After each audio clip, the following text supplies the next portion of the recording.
पक्षी जिंदा रहने के लिए चींटी को खाते हैं और जब पक्षी मर जाते हैं तब चींटी उन्हें खाती है। वैसे ही एक पेड़ से हजारों माचिस की तीली बनाई जाती हैं, लेकिन एक ही माचिस की तीली काफी होती है हजारों पेड़ों को जलाने के लिए। कर्म का सब खेल है, यह लौट कर तो आएगा। जो आज तुझे रुला रहा कल कोई और उसे रुलाएगा। जैसे एक बछड़ा हजारों गायों की भीड़ में भी अपनी माँ को ढूंढ लेता है, वैसे ही कर्म करोड़ों लोगों में अपने कर्ता को ढूंढ ही लेते हैं। भगवत गीता में भी यही कहा गया है कि कर्मों के फेर से कोई नहीं बच सकता। सुख और दुख कौन तय करते हैं, ये जानने से पहले ये जानना बहुत जरूरी है कि आखिर कर्म है क्या। एक बार एक राजा अपने मंत्री के साथ देश का भ्रमण करने निकला। भ्रमण करते करते राजा और मंत्री एक बाजार में पहुंच गए। उस बाजार में राजा का ध्यान एक दुकानदार के ऊपर गया। उस दुकानदार को देखते ही राजा के मन में जाने क्यों यह विचार आया कि मैं इस दुकानदार को कल फांसी की सजा दे दूं। यह बात राजा ने अपने मंत्री को बताई। मंत्री कुछ बोले उससे पहले राजा उस दुकानदार के दुकान के सामने से निकल चुके थे और दूसरी बातें करने लगे। मंत्री बहुत ही चिंतित हो गए। यह बात समझ नहीं पा रहे थे कि दुकानदार की गलती क्या है। दुकानदार से बिना कुछ बात किए, बिना कुछ सोचे समझे महाराज ऐसा फैसला लेने के बारे में क्यों सोच रहे हैं। राजा और मंत्री भ्रमण करने के बाद राज दरबार वापस चले गए।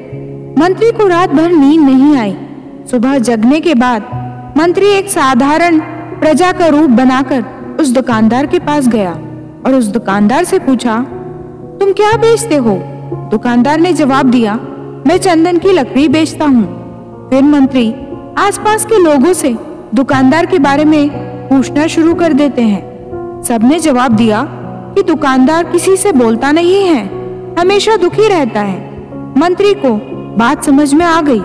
मंत्री फिर वापस दुकानदार के पास गया और उस दुकानदार से पूछा, तुम दुखी क्यों रहते हो?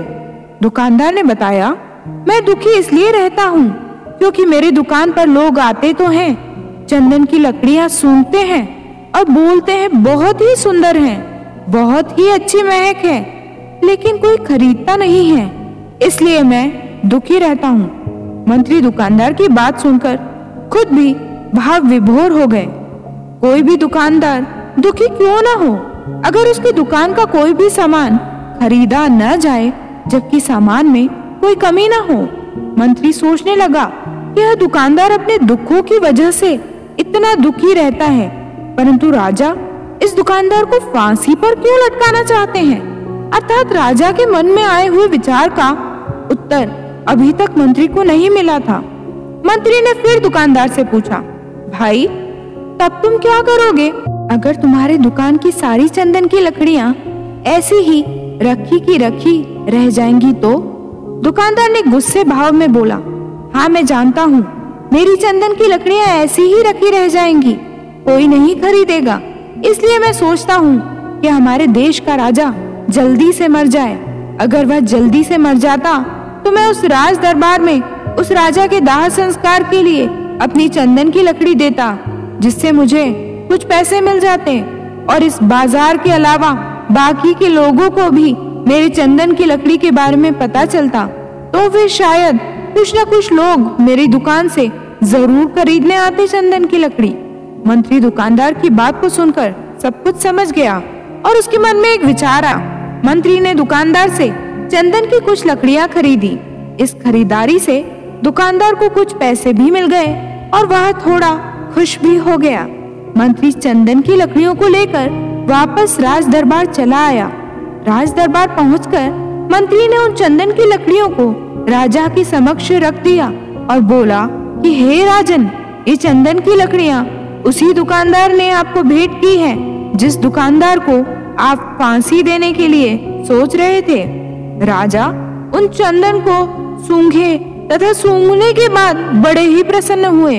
उन्होंने कहा, यह चंदन की लकड़ियां बहुत ही ज्यादा खुशबूदार हैं। दुकानदार के इस अनोखी भेंट से राजा बहुत खुश हुए और मंत्री को कुछ स्वर्ण मुद्राएं दी तथा बोले, जाओ उस दुकानदार को ये स्वर्ण मुद्राएं इनाम में देना और बोलना कि आज के बाद महल में जब कभी भी चंदन की लकड़ी की जरूरत पड़ेगी तब तुम्हारे दुकान से ही चंदन की लकड़ियां ली जाएंगी।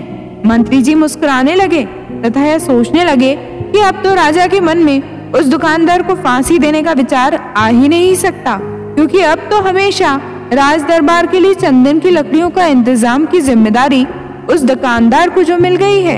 मंत्री स्वर्ण मुद्राओं को लेकर वापस दुकानदार की तरफ चल दिया। इधर राजा इस विचार में पड़ गए कि वह दुकानदार तो बड़ा ही अच्छा इंसान है। जिस वक्त मैं उसके बारे में यह सोच रहा था कि मैं इसको कल फांसी दे दूंगा, तब शायद उसके मन में यह विचार चल रहा था कि राजन पहली बार मेरी दुकान के सामने आए हैं, क्यों ना मैं उनको अपनी सुंदर और खुशबूदार लकड़ियों की भेंट करूं। और आज उसने मुझे भेंट भी किया, बेवजह ही मैं उसको फांसी देने के बारे में सोच रहा था। इधर मंत्री उस दुकानदार के पास पहुंच गया। मंत्री ने राजा के द्वारा दी गई स्वर्ण मुद्राओं को दुकानदार को देते हुए कहा कि जिन चंदन की लकड़ी को कल मैं खरीद कर ले गया था, उन चंदन की लकड़ियों को राजा ने बहुत पसंद किया और इनाम के तौर पर तुमको यह कुछ स्वर्ण मुद्राएं दी हैं। दुकानदार बहुत ही खुश हुआ। साथ ही साथ मंत्री ने उस दुकानदार को यह भी बताया कि अब आज के बाद राज दरबार में जब कभी भी चंदन की लकड़ियों की जरूरत पड़ेगी तो सारी चंदन की लकड़ियां तुम्हारी दुकान से ली जाएंगी। दुकानदार मंत्री की बात सुनकर बहुत ही खुश हो गया। मंत्री ने दुकानदार से पूछा, क्यों भाई, तुम तो राजा के बारे में इतना बुरा सोच रहे थे, लेकिन राजा देखो तुम्हारी कितनी चिंता करते हैं। राजा कितने अच्छे हैं। राजा अपनी प्रजा के बारे में कभी भी गलत नहीं सोचते हैं। दुकानदार मंत्री की बात से सहमत हो गया और बहुत दुखी हुआ। दुकानदार मंत्री से बोले, मैं कितना गलत सोचता था राजा के बारे में।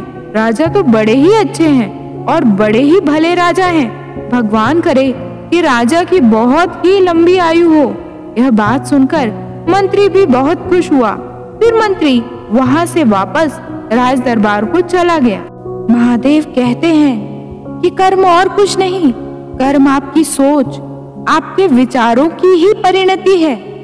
हमारे विचार जैसे रहेंगे हम वैसे ही कर्म करेंगे और उन्हीं विचारों के द्वारा किए हुए कर्म हमारे सुख और दुख के लिए उत्तरदायी होंगे।